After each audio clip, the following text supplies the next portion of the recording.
आदरणीय राष्ट्रपति जी, आदरणीय उपराष्ट्रपति जी, लोकसभा के अध्यक्षा जी, पूर्व प्रधानमंत्री आदरणीय देवेगौड़ा जी, मंत्रिपरिषद के मेरे साथी, सदन के सभी सम्मानित सदस्यगण और विविध क्षेत्र से पधारे हुए सभी वरिष्ठ महानुभाव,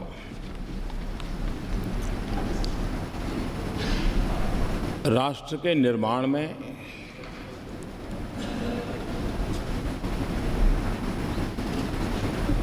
कुछ ऐसे पल आते हैं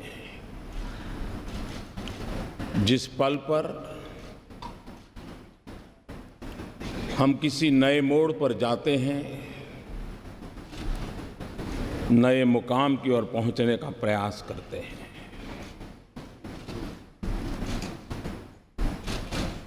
आज इस मध्यरात्रि के समय हम सब मिलकर के देश का आगे का मार्ग सुनिश्चित करने जा रहे हैं।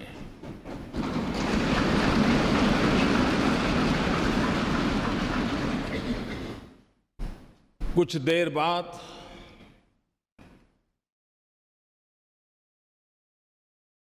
देश एक नई व्यवस्था के ओर चल पड़ेगा। 125 करोड़ देशवासी इस ऐतिहासिक घटना के साक्षी हैं। जीएसटी की ये प्रक्रिया ये सिर्फ अर्थव्यवस्था के दायरे तक सीमित है, ऐसा मैं नहीं मानता। पिछले कई वर्षों से अलग अलग महानुभावों के मार्गदर्शन में, नेतृत्व में, अलग अलग टीमों के द्वारा जो प्रक्रियाएं चली हैं, वो एक प्रकार से भारत के लोकतंत्र की, भारत के संघीय ढांचे की, कोऑपरेटिव फेडरलिज्म के हमारे कंसेप्ट की एक बहुत बड़ी मिसाल के रूप में आज ये अवसर हमारा आया है।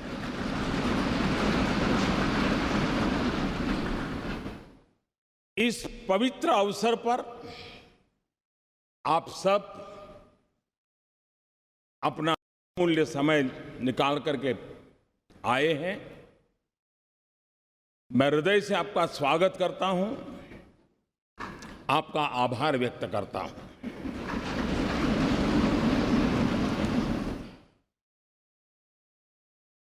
ये जो दिशा हम सब ने निर्धारित की है, जो रास्ता हमने चुना है, जिस व्यवस्था को हमने विकसित किया है, यह किसी एक दल की सिद्धि नहीं है। यह किसी एक सरकार की सिद्धि नहीं है। ये हम सबकी साझी विरासत है। हम सबके साझे प्रयासों का परिणाम है। और रात्रि को 12 बजे इस सेंट्रल हॉल में हम एकत्र आए हैं। यह वो जगह है जिस जगह पे इस राष्ट्र के अनेक महापुरुषों के पद चिन्हों से इस जगह ने अपने आप को पावन किया हुआ है। ऐसी पवित्र जगह पर हम बैठे हैं और इसलिए आज सेंट्रल हॉल की इस घटना के साथ हम याद करते हैं 9 दिसंबर 1946 संविधान सभा की पहली बैठक का ये सभागृह साक्षी है। हम उस स्थान पर बैठे हैं जब संविधान सभा की प्रथम बैठक हुई। पंडित जवाहरलाल नेहरू, मौलाना अब्दुल कलाम आजाद, सरदार वल्लभ भाई पटेल, बाबा साहब आम्बेडकर, आचार्य कृपलानी, डॉक्टर राजेंद्र बाबू, सरोजिनी नायडू, ये सब महापुरुष पहली कतार में बैठे हुए थे। उस सदन में जहां कभी 14 अगस्त 1947 रात को 12 बजे देश की स्वतंत्रता की उस पवित्र महान घटना, ये स्थान उनका साक्ष्य है। 26 नवंबर 1949 देश ने संविधान को स्वीकार किया। यही जगह उस महान घटना का भी साक्षी के रूप में है। और आज वर्षों के बाद एक नई अर्थव्यवस्था के लिए, संघीय ढांचे की एक नई ताकत के लिए जीएसटी के रूप में इसी पवित्र स्थान से बढ़कर के मैं समझता हूं कोई और स्थान नहीं हो सकता है इस काम के लिए।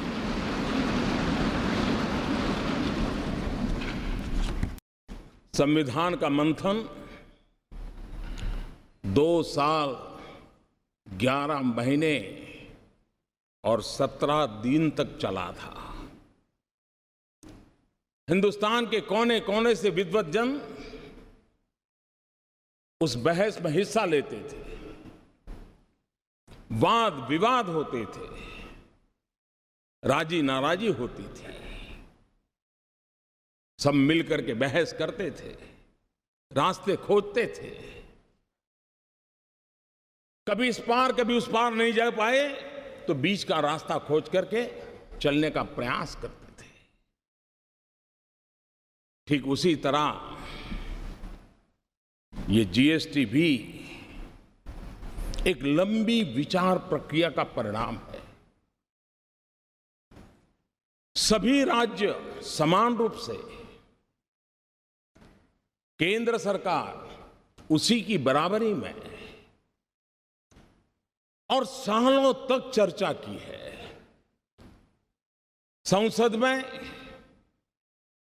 इसके पूर्व के भी सांसदों ने, उसके पूर्व के सांसदों ने लगातार इस पर बहस की है।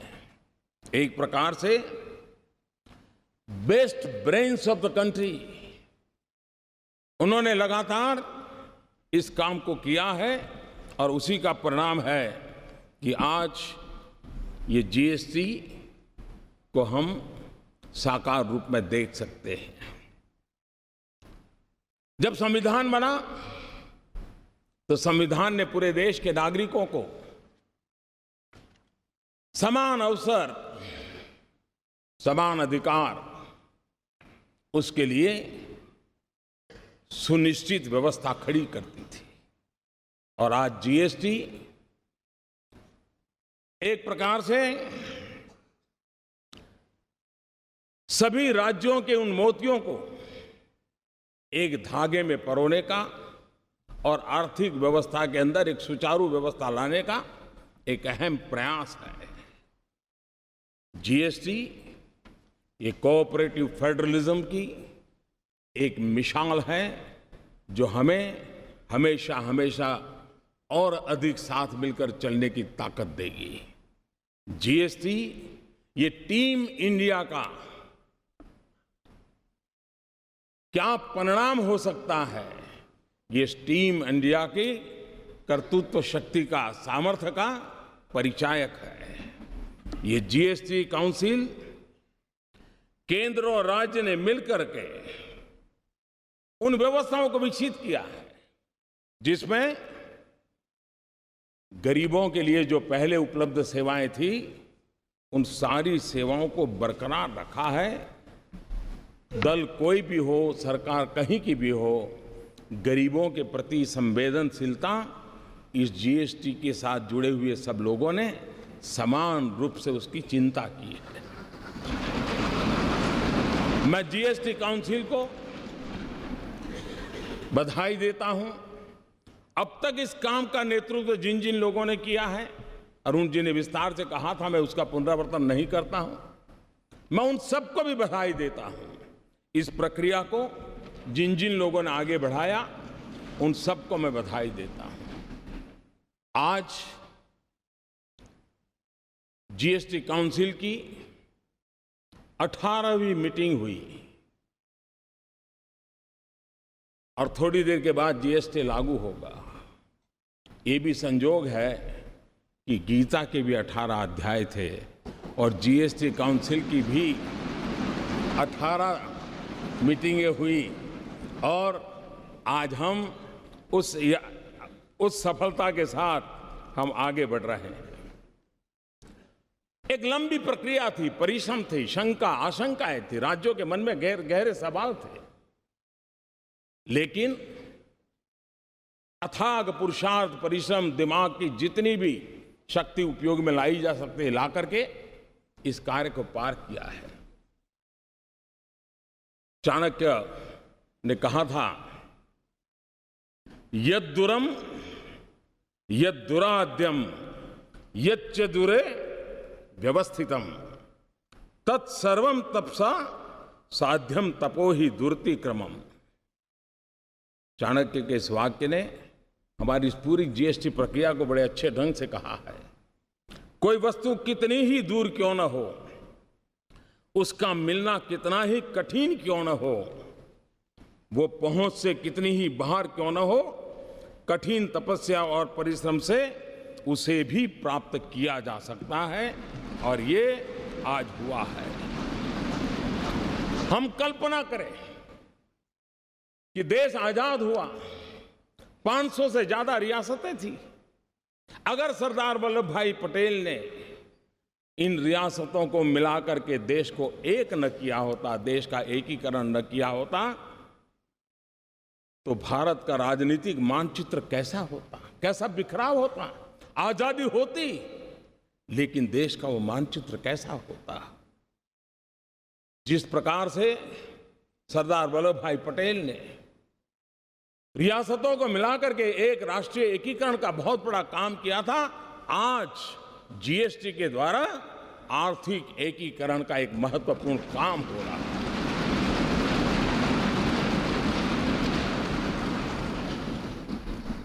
29 राज्य, 7 केंद्र शासित प्रदेश,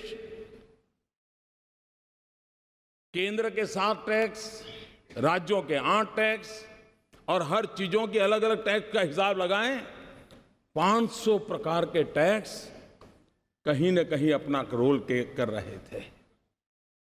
आज उन सब से मुक्ति पाकर के अब गंगानगर से लेकर के ईटानगर तक, लेह से लेकर के लक्षद्वीप तक,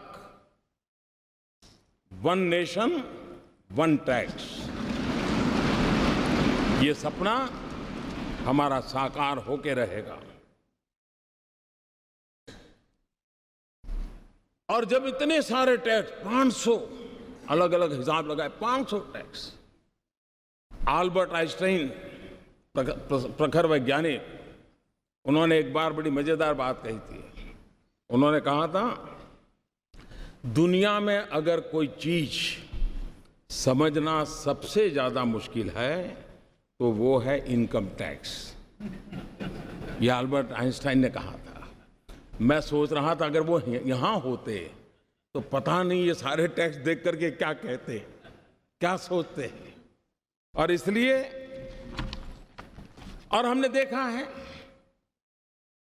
उत्पाद के अंदर के उत्पादन में तो ज्यादातर कोई बहुत असमानता नहीं आती है, लेकिन जब प्रोडक्ट बाहर जाता है राज्यों के अलग अलग टैक्स के कारण असमानता दिखती है। एक ही चीज दिल्ली में एक दाम होगा, 25-30 किलोमीटर दूर गुरुग्राम में दूसरा लगेगा, और उधर नोएडा में गए तो तीसरा होगा। क्यों? क्योंकि हरियाणा का टैक्स अलग, उत्तर प्रदेश का टैक्स अगर, दिल्ली का टैक्स अलग। इन सारी विविधताओं के कारण सामान्य नागरिक के मन में सवाल उठता था कि मैं गुरुग्राम जाऊं तो यही चीज मुझे इतने में मिल जाती है, मैं वही चीज नोएडा जाता हूं तो इतने में मिलती है, और दिल्ली में जाता हूं तो इतने में मिलती है। एक प्रकार से हर किसी के लिए कंफ्यूजन की स्थिति रहती थी, और पूंजी निवेश में भी विदेशों के लोगों के लिए यह सवाल रहता था कि भाई किस एक व्यवस्था हम समझते हैं और काम कहीं सोचते हैं तो दूसरे राज्य में दूसरी व्यवस्था सामने आती है, और एक कंफ्यूजन का माहौल बना रहता था। आज उस पर से हम मुक्ति की ओर आगे बढ़ रहे हैं। अरुण जी ने बड़ा विस्तार से वर्णन किया है कि जीएसटी के कारण ऑक्ट्रॉय की व्यवस्था हो, एंट्री टैक्स हो, सेल टैक्स हो, वैट हो, न जाने कितनी चीजें, सारा वर्णन उन्होंने विस्तार से किया, सब खत्म हो जाएगा। हम जानते हैं कि हम एंट्री के टोल पर घंटों तक हमारे व्हीकल खड़े रहते हैं, देश का अरबों खरबों का नुकसान होता है। फ्यूल के जलने के कारण पर्यावरण का भी उतना ही नुकसान होता है। इस सारी व्यवस्थाएं सिमलेस होने के कारण एक प्रकार से उन सारी अव्यवस्थाओं में से एक मुक्ति का मार्ग हमें प्राप्त होगा। कभी कभार पेरिसेबल गुड़ खास करके समय पर पहुंचना बहुत आवश्यक होता था, लेकिन वो जब नहीं पहुंचता था तो उसके कारण उस पहुंचाने वाले का भी नुकसान होता था, और जो प्रोसेसिंग करता था उसका भी नुकसान होता था। इन सारी जो व्यवहार जीवन की अव्यवस्थाएं थी, उन अव्यवस्थाओं से आज हम मुक्ति पा रहे हैं और हम आगे बढ़ रहे हैं। जीएसटी के तौर पर देश एक आधुनिक टैक्सेशन सिस्टम की ओर आज कदम रख रहा है, बढ़ रहा है। एक ऐसी व्यवस्था है जो ज्यादा सरल है, ज्यादा पारदर्शी है। एक ऐसी व्यवस्था है जो काले धन को और भ्रष्टाचार को रोकने में एक अवसर प्रदान करती है। एक ऐसी व्यवस्था है जो ईमानदारी को अवसर देती है, जो ईमानदारी से व्यापार करने के लिए एक नया उत्साह और उमंग भरने की व्यवस्था इससे मिलती है। एक ऐसी व्यवस्था है जो नए गवर्नेंस के कल्चर को भी लेकर के आती है, और जिसके द्वारा जीएसटी हम लेकर के आए हैं। भाइयों साथियों, टैक्स टेररिज्म और इंस्पेक्टर राज, ये बात कोई नई नहीं है। सब दूर ये शब्द हम सुनते आए हैं। परेशानी भुगतने वालों से हमने उस चिंता को अनुभव किया है, और जीएसटी की इस व्यवस्था के कारण, टेक्नोलॉजिकली सारा ट्रेल होने के कारण अब अफसर भी उसके लिए ग्रे एरिया बिल्कुल समाप्त हो रहा है। उसके कारण जो सामान्य व्यापारियों को, सामान्य कारोबारियों को, अफसरों के द्वारा जो परेशानियां होती रही हैं, उससे मुक्ति का मार्ग इस जीएसटी के द्वारा कोई ईमानदार व्यापारी बेवजह परेशान हो, वो दिन इसके साथ खत्म होने की पूरी संभावना इस जीएसटी के अंदर है। इस पूरी व्यवस्था में छोटे व्यापारियों को 20 लाख तक का व्यापार करने वालों को पूरी तरह मुक्ति दे दी गई है, और जो 75 लाख तक है उनको भी कम से कम इस चीजों से जुड़ना पड़े, इसकी व्यवस्था की है। ये बात ठीक है कि स्ट्रक्चर में लाने के लिए कुछ व्यवस्थाएं की है, लेकिन वो मिनिमम व्यवस्थाएं, नाम मात्र की व्यवस्थाएं की गई हैं, और उसके कारण सामान्य मानवी जो है उसके लिए इस नई व्यवस्था से कोई बोझ होने वाला नहीं है। साथियों, जीएसटी की व्यवस्था ये बड़ी बड़ी आर्थिक भाषा में जो बोला जाता है वहां तक सीमित नहीं है। बड़े बड़े शब्द इसके साथ जोड़े जाते हैं, लेकिन अगर सरल भाषा में कहूं कि देश के गरीबों के हित के लिए ये व्यवस्था सबसे ज्यादा सार्थक होने वाली है। आजादी के 70 साल के बाद भी हम गरीबों तक जो पहुंचा नहीं पाए हैं, ऐसा नहीं कि प्रयत्न नहीं हुए हैं, सब सरकारों ने प्रयत्न किए हैं, लेकिन संसाधनों की मर्यादा रही है कि हम हमारे देश के गरीब की उन आवश्यकताओं की पूर्ति में कहीं न कहीं कम पड़े हैं। अगर हम संसाधनों को सुव्यवस्थित ढंग से, और बोझ किसी एक पर न जाए, बोझ स्प्रेड हो जाए, हॉरिजॉन्टल जितना हम स्प्रेड करें उतना ही देश को वर्टिकल ले जाने की सुविधा बढ़ती है। और इसलिए उस दिशा में जाने का काम, अब वो कच्चा बिल पक्का बिल ये सारी खेल खत्म हो जाएंगे, बड़ी सरलता हो जाएगी। और मुझे विश्वास है छोटे मोटे व्यापारी भी ये जो गरीब को बेनिफिट मिलने वाला है वो जरूर उसको ट्रांसफर करेंगे, ताकि गरीब का भला हम लोगों को आगे बढ़ाने के लिए बहुत बहुत काम आने वाला है। कभी कभी आशंकाएं होती हैं कि ये नहीं होगा, टिकना नहीं होगा, फलाना नहीं होगा। और हमारे देश में हम जानते हैं कि जब 10th और 12th के रिजल्ट ऑनलाइन देने की शुरुआत की और एक साथ सब गए जब, तो सारा हैंगअप हो गया और दूसरे दिन खबर यही बन गई कि ऐसा हो गया। आज भी काफी इसी चर्चा होती है। ये बात ठीक है कि हर किसी को टेक्नोलॉजी नहीं आती है, लेकिन हर परिवार में 10वीं 12वीं का अगर विद्यार्थी है तो उसको ये सारी चीजें आती हैं। कोई मुश्किल काम नहीं, इतना सरल है। घर में 10वीं 12वीं का विद्यार्थी भी रहता है तो चीजें छोटे से व्यापारी को भी, और वो मदद कर सकता है, रास्ता निकल सकता है। जो लोग आशंकाएं करते हैं, मैं कहता हूं कृपा करके ऐसा मत कीजिए।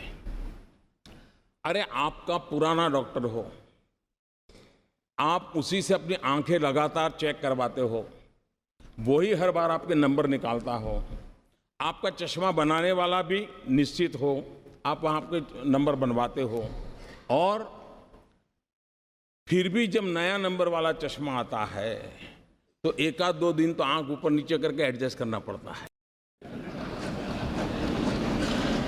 ये बस इतना ही है। और इसलिए थोड़ा सा हम प्रयास करेंगे, इस व्यवस्था के साथ हम आसानी से जुड़ जाएंगे। और इसलिए मैं आपसे आग्रह करता हूं कि अफवाहों के बाजार को बंद करें, और अब जब देश चल पड़ा है तो सफल कैसे हो, देश के गरीब जनों की भलाई के लिए कैसे काम हो, उस पर हम दे करके चलें। और तब जाकर के जीएसटी की इस निर्णय का वैश्विक इकोनॉमिक वर्ल्ड में एक बहुत सकारात्मक प्रभाव हुआ है। भारत में जो पूंजी निवेश करना चाहते हैं उनके लिए भी एक प्रकार की व्यवस्था बहुत आसानी से वो समझ पाते हैं और उसको चला पाते हैं। मैं समझता हूं भारत में और आज दुनिया का एक प्रिय डेस्टिनेशन के रूप में, निवेश के लिए प्रिय डेस्टिनेशन के रूप में भारत को हर प्रकार से स्वीकृति मिली है। और इसके लिए मैं समझता हूं कि एक अच्छी सुविधा विश्व व्यापार से जुड़े हुए लोगों को भी भारत के साथ व्यापार करने की मिलेगी। जीएसटी एक ऐसा कैटालिस्ट है जो देश के व्यापार को, उसमें जो असंतुलन है उस असंतुलन को खत्म करेगा। जीएसटी एक ऐसा कैटालिस्ट है जिससे एक्सपोर्ट प्रमोशन को भी बहुत बल मिलेगा। और जीएसटी एक वो व्यवस्था है जिसके कारण आज हिंदुस्तान में जो राज्य ठीक से विकसित हुए हैं उनको विकास के अवसर तुरंत मिलते हैं, लेकिन जो राज्य पीछे रह गए हैं उनको वो अवसर तलाशने में बहुत दम गूंथना पड़ता है। उन राज्यों का कोई दोष नहीं है, प्राकृतिक संपदा से समृद्ध है। हमारा बिहार देखें, हमारा पूर्वी उत्तर प्रदेश देखें, हमारा पश्चिम बंगाल देखें, हमारे नॉर्थ ईस्ट के देखें, हमारा उड़ीसा देखें, संसाधन प्राकृतिक संसाधनों से भरे पड़े हैं। लेकिन अगर उनको ये व्यवस्था, जब जिस एक कानून की व्यवस्था मिल जाएगी, मैं साफ देख रहा हूं कि हिंदुस्तान का पूर्वी हिस्सा के विकास की में जो कुछ भी कमी रह गई है उसको पूरा करने का सबसे बड़ा अवसर सबसे बड़ा अवसर इसे मिलने वाला है। हिंदुस्तान के सभी राज्यों को विकास के समान अवसर प्राप्त होना, ये अपने आप में विकास के राह पर आगे बढ़ने का एक बहुत बड़ा अवसर है। जीएसटी एक प्रकार से जैसे हमारी रेलवे है, रेलवे केंद्र और राज्य मिलकर के चलाते हैं, फिर भी भारतीय रेल के रूप में हम देखते हैं। राज्य के अंदर स्थानीय रूप से मदद मिलती है, एक समान रूप से हम देखते हैं। हमारी सेंट्रल सर्विस के अधिकारी केंद्र और राज्यों में वितरित हैं, फिर भी दोनों तरफ से मिलकर के चला सकते हैं। एक जीएसटी ऐसी व्यवस्था है कि जिसमें पहली बार केंद्र और राज्य के लोग मिलकर के निश्चित दिशा में काम करने वाले हैं। ये अपने आप में एक भारत श्रेष्ठ भारत के लिए एक उत्तम से उत्तम व्यवस्था आज हो रही है, और जिसका प्रभाव आने वाले दिनों में आने वाली पीढ़ियां हमें गर्व के साथ स्वीकार करेगी। 2022 भारत की आजादी के 75 साल हो रहे हैं। न्यू इंडिया का सपना लेकर के हम चल पड़े हैं। 125 करोड़ देशवासी न्यू इंडिया बनाने के सपनों को लेकर के चल रहे हैं, और इसलिए भाइयों बहनों, जीएसटी एक अहम भूमिका अदा करेगी। और हम लोगों ने जिस प्रकार से प्रयास किया है, लोकमान्य तिलक जी ने गीता रहस्य लिखा है। उस गीता रहस्य के समापन में उन्होंने वेद का एक मंत्र को उसमें समाहित किया है, और उस वेद का मंत्र आज भी हम लोगों के लिए प्रेरणा देने वाला है।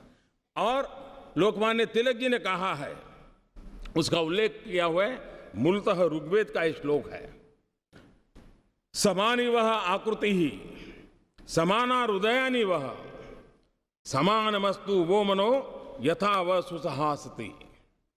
आप लोगों का संकल्प, निश्चय और भाव, अभिप्राय एक समान रहे, आप लोगों के हृदय एक समान हो, जिससे आप लोगों का परस्पर कार्य सर्वत्र एक साथ भली प्रकार से हो सके।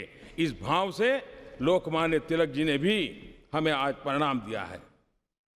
जीएसटी न्यू इंडिया की एक टैक्स व्यवस्था है। जीएसटी डिजिटल भारत की टैक्स व्यवस्था है। जीएसटी सिर्फ ईज ऑफ डूइंग बिजनेस नहीं है, GST way of doing business की भी एक दिशा दे रहा है।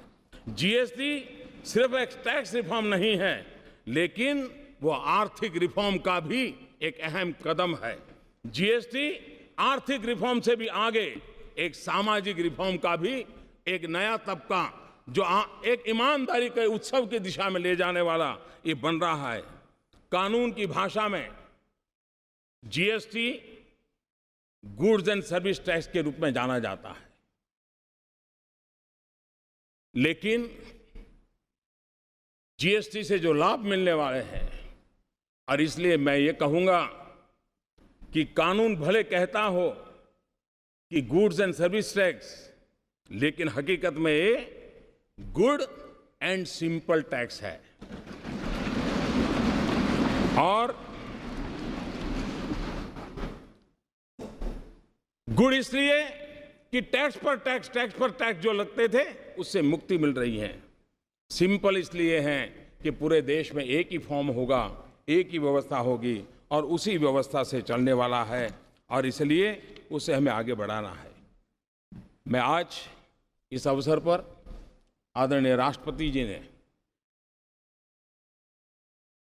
समय निकाल करके, क्योंकि इस सारी यात्रा के वे भी एक साथी रहे, सहयात्री रहे,